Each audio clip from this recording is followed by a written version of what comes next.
My name is Russell Scruggs. I was born in Missoula in 1946 and graduated from Stevensville High School and lived in the Bitterroot Valley. And this instance will go back to when I was actually in grade school, and then between my grade school and my first year in high school when we moved and lived south of Hamilton, Montana and stuff. So, and when I was younger, they started rip-rapping some of the sloughs and rivers with old cars, and my brother and I went down in the river bottom and found that the water level was low enough that we decided we really ought to have some speedometers and some other things and clocks and things out of some of the old car bodies. So since I was younger, I got designated to go all the way back to the house and get some pliers and some crescent wrenches and some screwdrivers so we could try to get some of these out of the old cars. So as I crawled out through the brush up across the field, we were maybe half a mile at the most from where we were at to where I lived. And when I broke out of the brush headed towards the house, this would have probably been when I was about in the 7th grade. That's why I gave you when I was born, to give you could figure some ages there.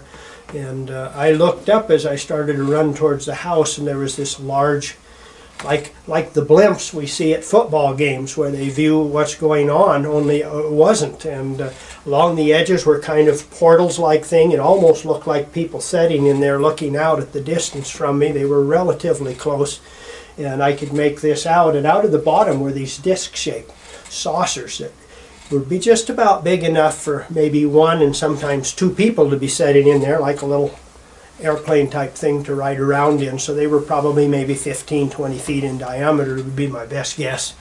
And you'd see one zip out and go over and disappear, and then maybe another would come back, come straight up in the bottom and go into this craft. And I was pretty excited to see this. In those days you could hear a little bit of people talking about UFOs and their concern. And as I came out across the field there, I saw that, and I looked around, and we didn't have too close of neighbors.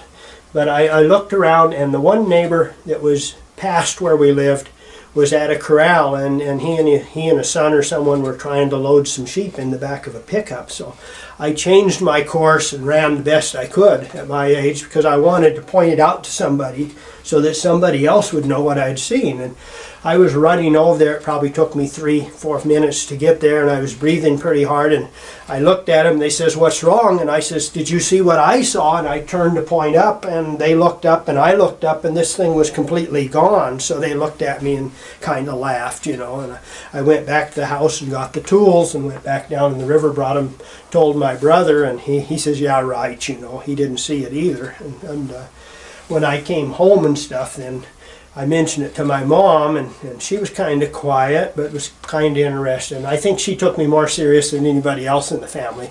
We did later go to the movie that was about the UFOs and stuff. And so what happened, we were down at that ranch there, and at the 8th grade when I graduated from Gransdale and whatnot, my dad had the chance. He was working at a meat market there for Sizer's Economy Foods at Hamilton, and he had the chance to lease Frazier's Slaughterhouse down by Stevensville, Montana.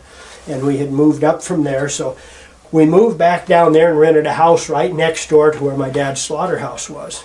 And I wasn't old enough to drive, but my brother was. He's a year older than me, and he was driving. So what we would do, since we had the small place where we were 4 miles south of Hamilton, that was 10 or so acres, and it had hand sprinkler line systems on it, then my brother and I would have an early evening meal. And then we would drive down, change the sprinklers, stay overnight in the empty house while it was trying to be sold. And then in the morning we'd change the hand line again, and we would come back home and have breakfast and then work around the slaughterhouse. So that became our daily task there. And it was probably late June. It was late in the evening. And since we lived on the Stevensville side, that's the east side highway down the valley. When you go from Missoula through to Hamilton, we would take that old highway down through there and back. And at that time, I do definitely remember we were driving a 58 Studebaker Scotsman 4-door sedan, and my brother was driving it. And when we went down the east side, and you go through the east side there, pretty close to Carvalis is what we call a S-curve in the highway. Anybody that knows that area will probably be able to find this on the map, or if you're of interest. And you go into the curve headed south, and it goes towards the west, and then it turns and head south again, and just as we came through that curve headed south again, it was getting dark. It was probably 10-ish at night in June, so it was getting dark, and we looked over, and here was this large disc saucer. And I would have to say that by using the telephone poles to scale and the distance between the telephone poles, that we're probably looking at something in this situation of 135 feet in diameter. It was large. It was no more than 2 telephone poles high for a scale. It was no more than 5 or 6 telephone heights from us off the highway, so we were very close to this craft, okay? And we pulled over at the edge of the curve there, and my brother shut the car lights off. I rolled my window down, and I says, "Do you see what I see?" And we kind of, yeah, you know.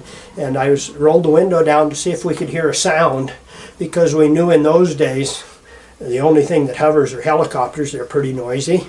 And I started timing it. I had a wristwatch on, and I was kind of curious, and we were watching it there, and it was over a homestead there, kind of house, and a large corral over cattle, kind of a, they had almost like a spotlight going on. The light was coming down underneath this on the cattle. The cattle were really noisy.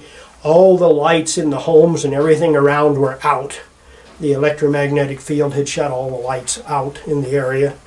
And my brother got out of the car and walked around to the front, and then he got to thinking maybe that wasn't the smartest thing to do, get out of the car. And he came back in, got in the car, and he says, "I'm kind of concerned, maybe we should leave." And he turned his headlights on, and this thing went up vertical real fast, just a dot. And I said, "Shut your lights off again," and he did, and it came back down and started doing what it was doing again. And during this period of time when I'd rolled the window down, the only sound I could hear was like a single old Maytag washing machine motor, put, put, put, put, put, put, put. Now I don't know whether that had to do with the corral or what was around there, or from it, because the sound was coming from the same direction. But where there was no loud noises, we kept keeping track of my time on my watch, and the total time we watched, it was pretty close, between 5 or 7 minutes of hovering. And then he got really upset, and he says, "We've got to get out of here." And when he started the car and took off, this thing went up vertically, very rapid, until it was just a small dot and disappeared within 3 seconds, clear across in the Selway Bitterroot Wilderness area off the side in there. And so this was a very interesting situation. We were close enough to see the lights on it that were like fluorescent lights that would go around a large dome. This would be, if you would describe this disc, it would be like you putting an egg in grease. And when you put it in, the white of the egg, if you could keep it a perfect circle when you're looking down on it, and the yolk part would be the dome area. And the dome area all the way around it was divided into like huge picture windows all the way around the 360 degrees. And they were probably 7 to 9 feet tall, kind of glassed-like. There was a white light all the way around just at the top base of the disc part. And then also a white light just down to maybe 3 or 4 feet on the dome part. Corresponded with it parallel, and so there was a continual white fluorescent light like that. And all the years I've been around light, the closest light I can think of is the new lights that we have now that are cold lights. It was so similar to that.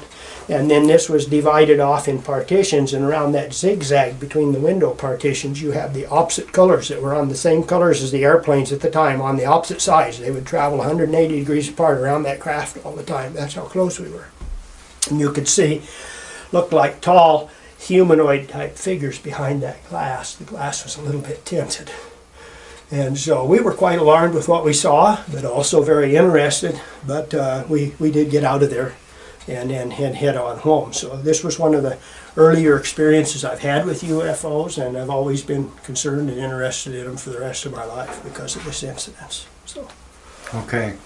Well, thank you very much for sharing those 2 important events in your life, and would just like to say thanks for your courage in coming forward and talking to us and to the people through the internet, which we'll post this on the internet, so other people will be able to hear about your experiences.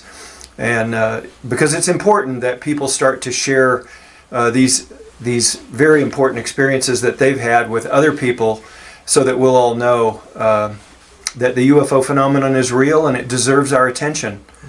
So thank you very much for doing this, Russell. Appreciate the chance to speak with you on it. Thank you. Last time Russell said something about his training and stuff that. Yeah, could you just mention to us that what do you do for a living? And Well, I went to college and got a bachelor's degree in geology, and I couldn't find work at that time, so I went an extra year and ended up with the dual teaching certificate. So I taught earth science, chemistry, and physics for 8 years. Since then, I've been an independent contractor geologist, back to the School of Mines, and do fire assaying now on the side and consulting. So. And everything, so okay. Well, thank you so much, Russell. appreciate it. All right.